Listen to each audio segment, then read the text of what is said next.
Well, Nyle, thank you so much for taking the time to talk with us, and congratulations on such a groundbreaking series. Walk us through your involvement in DeafU and why this was the perfect project to elevate mainstream knowledge about deaf culture.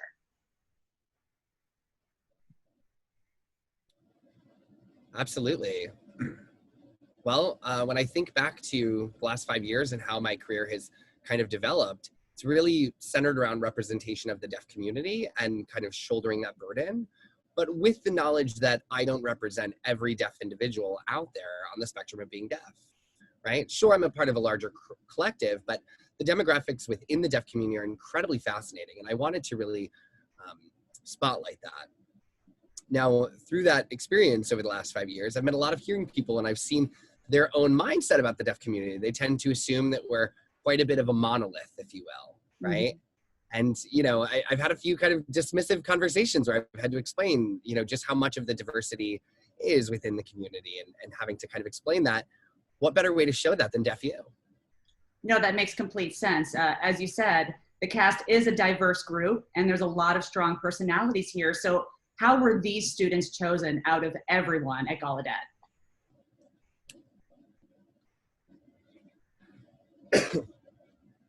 Well, we did have a few applicants. You know, some we reached out to them through word of mouth within the deaf community, right?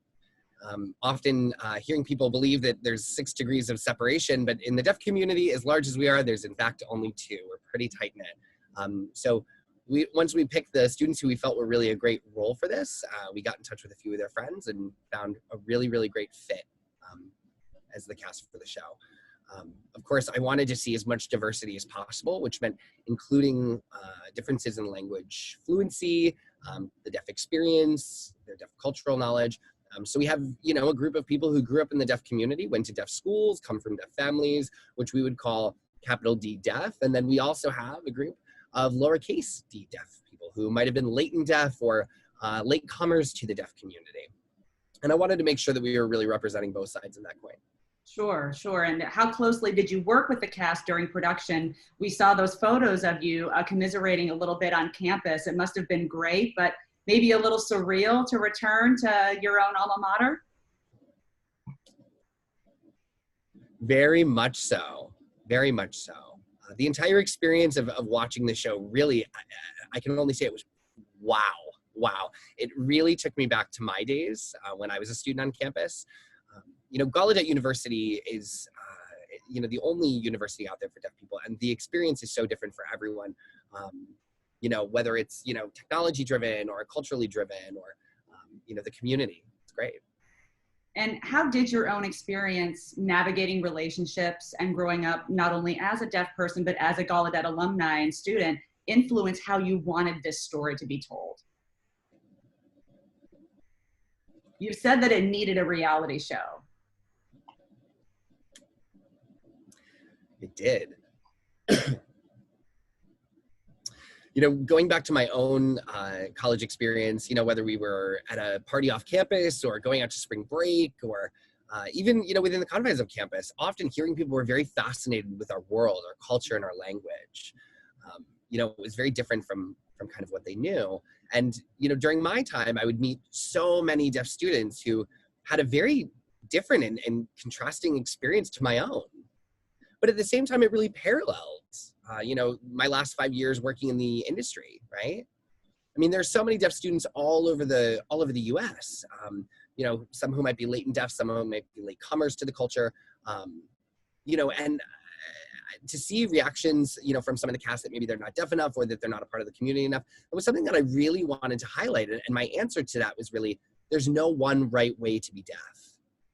You know, I think that really is the heart of DeafU, that there is no one way to experience deafness. There's no one way to journey through this. I think that's so critical. Yeah, that was something I wanted to touch upon. Can you explain some of the layers to the deaf experience and why it was important to highlight that it isn't just one universal truth? There's a character who expresses that she feels she isn't deaf enough. Another says he threw his hearing aid away. Absolutely. It's interesting, college is typically a time where, people are kind of navigating their own identity and finding out who they are. You know, maybe, people are finding out that they're not as connected to a community as they thought they were, but, or that they don't specifically have to be a part of one community, that there are so many other places that they can find themselves or a layer of their identity in. It's not one size fits all. Right. That makes sense. No, absolutely. And would your time in college have made a good reality show as well? Oh, definitely. Definitely. A lot of drama, a lot of fun. Oh man, I wish I had cameras, but yeah, you'll have to see it through this group. It's wonderful. I can relate so much to what they're going through in their college experience. It's very surreal. And I think that relatability goes across the board as well to all viewers. I know for me, even watching the trailer and some of the clips, it took me back to my college years, which were way before yours. And it took me right back. There's romantic intrigue, there's personal journeys, social activism. What kind of balance were you hoping to strike between intimate and more wide-ranging topics?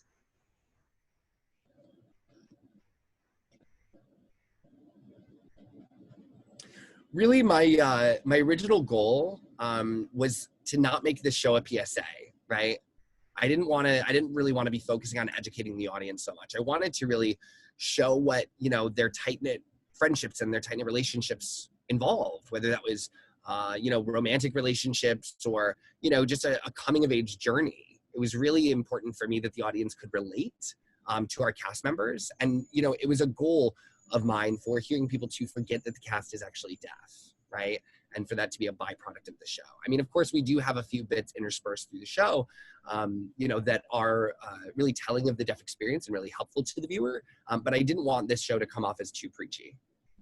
No, that makes total sense. And that being said, are there certain misconceptions or unknowns about the deaf experience that you did want to clarify and spotlight?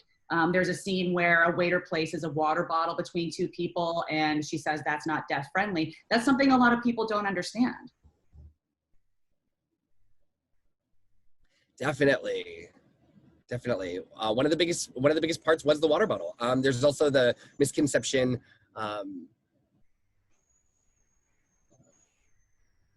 There were a lot of misconceptions that I specifically wanted to debunk. You see that one deaf person on the show is actually driving. Well, many people might miss that. A lot of people ask me if I can drive every day. And it seems obvious, but now I can tell people, hey, just watch Deaf U, you'll find out. What else is on the show? Yeah, definitely how, we automatically reorganize a room, right? You see the cast at a restaurant in one of the scenes moving the furniture in order to, see each other better. Things like that. Everyone's faces need to be visible, right? And there's one other thing, one thing that I wanted to mention specifically about deaf elitism, right, is it being very highlighted in the show.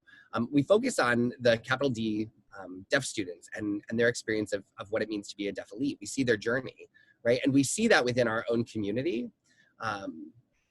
And some people, believe that they can contribute to elitism, which is true, right? There definitely are capital D deaf people who do. But it seems, you're freezing.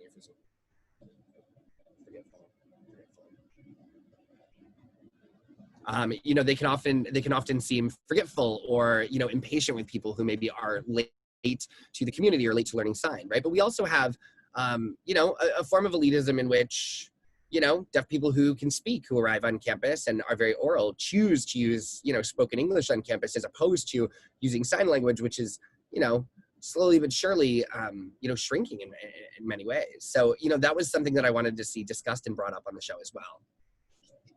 Yeah, there is that notion of that one student who calls someone out for not signing enough and saying that our culture needs to be preserved. Right. Sign language itself, is dynamic, but, it's a concern of mine that it's dying, right? And, we want to see that sign language is preserved, right, and continues. And many people on campus think that it's not, really a big deal, but it's important that you recognize, your place and your privilege within the community. Right. So with all 8 episodes dropping on October 9th, are there already plans for future seasons? If so, would we stay with the same cast or maybe tell a new story with a different crop of students?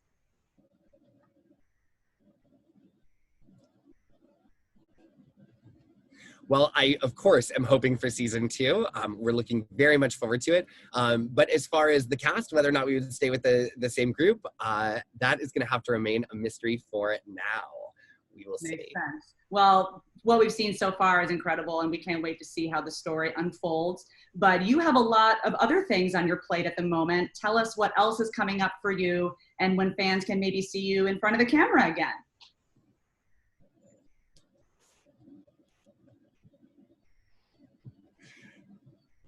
Yeah, well, you will be able to see me on camera very shortly in a new scripted series that I've produced with 3AD, which is really great, owned by Daniel DeKim.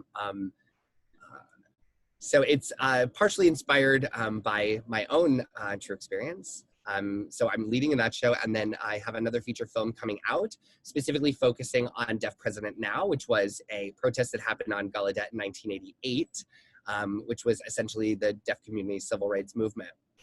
So very looking forward to seeing that out, and many other things on the plate. I do have a new Netflix docu coming out next year called Audible, which follows one specific deaf school, which is really great. You'll see that next year. Well, you continue doing great activism work and advocacy work for your community, but fans, of course, got to know you as the first deaf winner of America's Next Top Model and the first deaf winner of Dancing with the Stars. That's a title, a double title a lot of people don't have. Nobody else has, I don't think. And now we have to ask you if you're watching the current season with Tyra as the host of Dancing with the Stars, because those worlds are colliding for you. Definitely. It's weird how that works, right? It's funny, actually. I did win America's Next Top Model and Dancing with the Stars. You know, both cycles, cycle 22 and cycle 22. And now Tyra actually is on the show as well as a host, which is amazing. It's funny how the world works. I unfortunately have not had a chance to catch up, but I have heard that she's forcing all of the dancers to get their smiles on, and I can't say I'm surprised. I mean, we would expect nothing less from Tyra, right? Absolutely. I mean, that's her brand. Is your smile still intact? Is your smile level still on lock even after all these years? I mean, I might need a little bit more practice with it, maybe with Tyra, yeah. She's addressed some criticism that she's faced since taking over Dancing with the Stars as host. Are you still in touch with her, or do you have any memory of some great advice that she gave you during your time working together that you still take with you?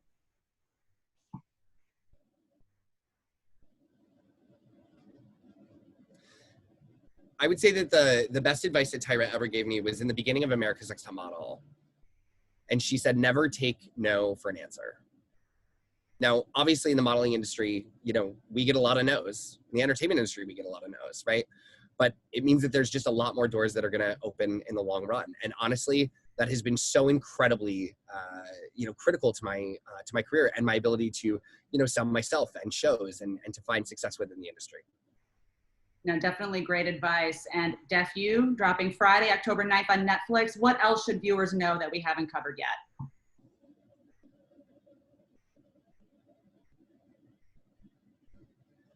I would really say, you know, this is the first time that this has ever been done in Hollywood history. This is the first deep dive into the deaf community.